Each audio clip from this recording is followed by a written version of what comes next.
Moses Lake was awash with good old bluegrass music from McCosh Park over the weekend. Our spotlight story tonight is about the Five Sons Bluegrass Festival. Here with the story is Spencer Graham. Nice weather, good friends, and great music. Put those together and you have a weekend to remember. The 2013 Five Sons Bluegrass Festival in Moses Lake welcomed anyone with an interest in twang to partake in the many weekend events that took place in McCosh Park.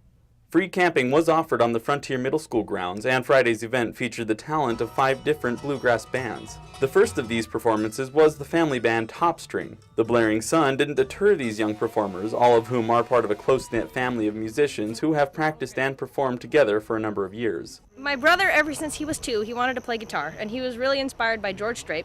So he's been begging my mom and dad for a guitar. Finally, they got him one, and then he wanted to take lessons. And my mom was like, well, why don't you join in and take lessons with them? And so I just kind of went along and ended up really liking it, so I kept playing. The next to perform was the band North Country, a group of friends who turned a usual hobby into a show that they could take on the road. Professionally, the band has only done stage performances for over a year and plans to attend many different venues in the future. Nick Dumas plays the mandolin and is one of the lead vocalists for North Country. Dumas is a talented musician who has had a lot of experience with more than one country instrument. I actually started playing the fiddle. It was my first instrument when I was 12. I'm 23 now. And picked up the mandolin a little after that. You know, they're tuned exactly the same, so I figured, heck, I might as well try it out. And I always enjoyed the sound of it. And it's a fun instrument. I've kind of stuck with that more than anything else. But I know how to play the fiddle, play guitar a little bit, banjo I try. He says that getting together to practice as much as needed is a difficult task, one that has certainly not prevented them from doing what they enjoy.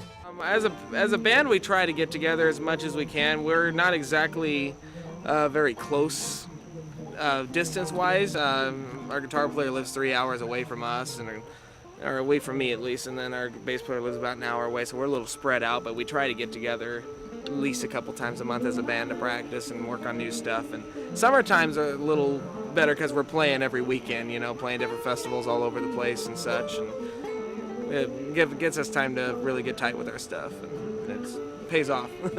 Friday wrapped up the night with a 10 o'clock band jam, but the festival continued all day Saturday. Attendees were able to hone their bluegrass skills at the mini workshops held Saturday morning, and a $6 barbecue offered up hamburgers, hot dogs, and roasted sweet corn. There was no shortage of fun to be had at the 2013 Five Sons Bluegrass Festival. People got to see some first-rate musicians perform with some good barbecue thrown in. My favorite thing is all the friends that we've made doing this. Like, we're a homeschooled family, so we're a really small circle, and this bluegrass thing has just made it really big, and we meet people like Katie, our bass player, who's just awesome. So that's just really cool. For iFIBER 1 News, this is Spencer Graham reporting.